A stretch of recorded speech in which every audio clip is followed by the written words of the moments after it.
이 시간에는 치유사역에서 자주 하는 질문과 답에 대해서 살펴보도록 하겠습니다. 여기서 크게 7가지 질문을 생각하게 되겠습니다. 모든 사람이 병 나음을 얻는가? 모든 치유가 즉시로 일어나는가? 의학을 쓰는 문제는 어떻게 생각하는가? 죽는 문제에 대해서는 어떻게 생각하는가? 질병은 반드시 죄의 결과로 오는가? 낫지 않는 신자들에 관해서는 어떻게 설명할 것인가? 고통과 질병은 하나님께로부터 오는가?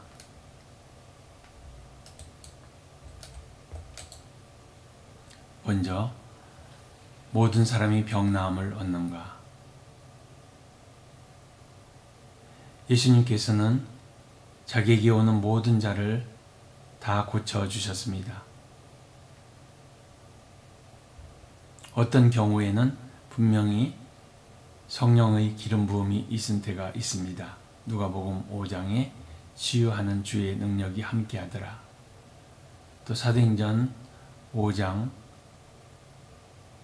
19장 이런 곳을 보면은 베드로의 그림자와 바울의 수건도 모든 사람들을 치유하였습니다. 요한복음 5장에서 예수님께서 베세다 목가에서는 오직 한 사람만 고치셨습니다. 무리들이 치유를 받으려고 몰려왔을 때에 예수님께서는 종종 홀로 기도하시기 위하여 무리를 떠나가셨습니다. 결론적으로 비록 모든 사람이 낫기를 원하지만 모두 낫는 것은 아니겠습니다. 두 번째로 모든 치유가 즉시로 일어나는가? 신약성경에 기록된 대부분의 치유들이 즉시 일어났습니다. 그러나 예수님께서 2번 기도하신 적이 있는데 마가복음 8장에 보면 맹인을 위하여 2번 기도하신 적이 있습니다. 사람이 몸으로만 구성된 것이 아니고 정서적인 문제와 영적인 문제들도 있기 때문에 때로는 육체적 치유가 점진적으로 일어나는 현상이 나타나기도 합니다. 세 번째로 의학을 쓰는 문제는 역대하 6장 12절에 아사 왕이 그의 병에 대하여 여호와께 구하지 않고 의원에게 구하였다는 말의 뉘앙스가 마치 의사에게 가면 안 된다는 듯이 부정적으로 들리기는 합니다. 그러나 당시의 의원들은 아직 의학이 발달되어 있지 않기 때문에 마술적 시술을 하고 있었던 그런 이유로 인해서 의원에게 가는 것을 금한 것이라고 생각이 됩니다. 디모데는 그의 위장병에 대하여 포도주의 의학적 효과 때문에 그것을 조금 쓰라고 권함을 받았습니다. 또한 기름과 침은 치유적 성질이 있다고 여겨졌고 예수와 그의 제자들이 치유사역에 사용하였습니다. 중요한 것은 기름이나 침의 약효 여부가 아니라 예수님께서 약품 사용에 대하여 피하지 않으시고 인정하신 것으로 보인다는 점입니다. 그러므로 약을 사용하는 것은 잘못이 아닙니다.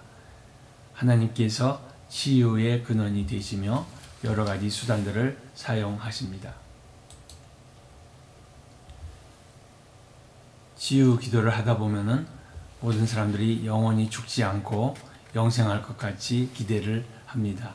그러나 우리는 죽는 때가 있다는 것을 받아들여야 합니다. 한 번 죽는 것은 사람에게 정하신 것입니다. 하나님께서 시간을 나에게서 취하실 때 우리는 어찌할 수가 없는 것입니다.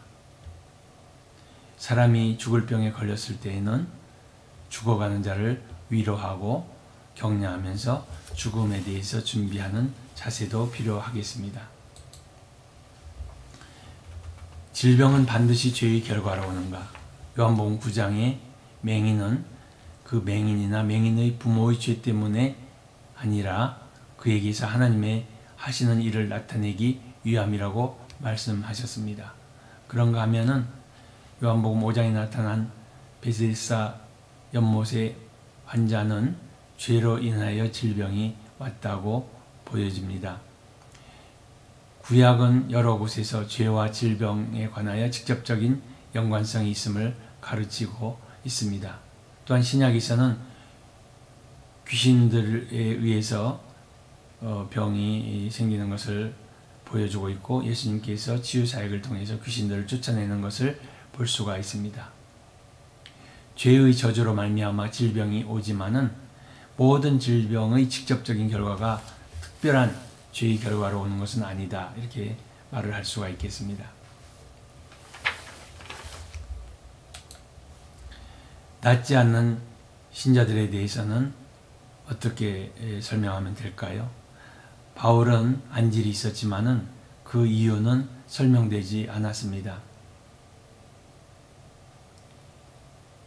고린도후서 12장에 바울의 육체의 가시라는 말이 나오는데, 많은 학자들이 여러 가지 상상으로 다양한 질병을 이야기를 합니다마는, 오히려 구약의 성경 구절을 참조해 보면은 이 가시라는 것은 바울 사도가 유대교에서 예수님의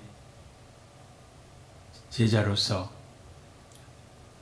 개종한 다음에 유대인들에게 받은 반대를 가리키는 것으로 오히려 생각이 됩니다. 드로피모는 밀레도에 아픈 채로 남겨진 이유에 대해서 디모데후서에 특별한 설명은 없습니다. 또 에바브로디도도 거의 죽게 될 정도로 아팠었는데 하나님의 자비로 회복이 되었다는 기록이 있습니다.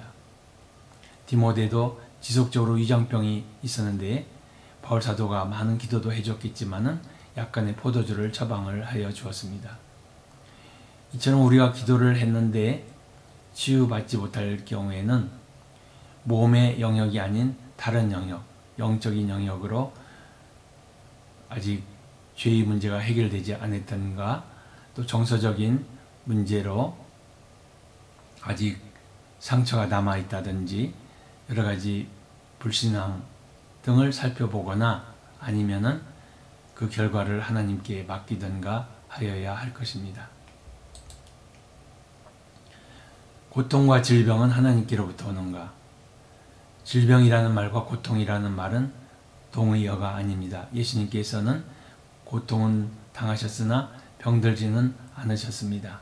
물론 모든 우리의 질병을 짊어지셨지만은 예수님은 병들었다고 표현할 수는 없습니다.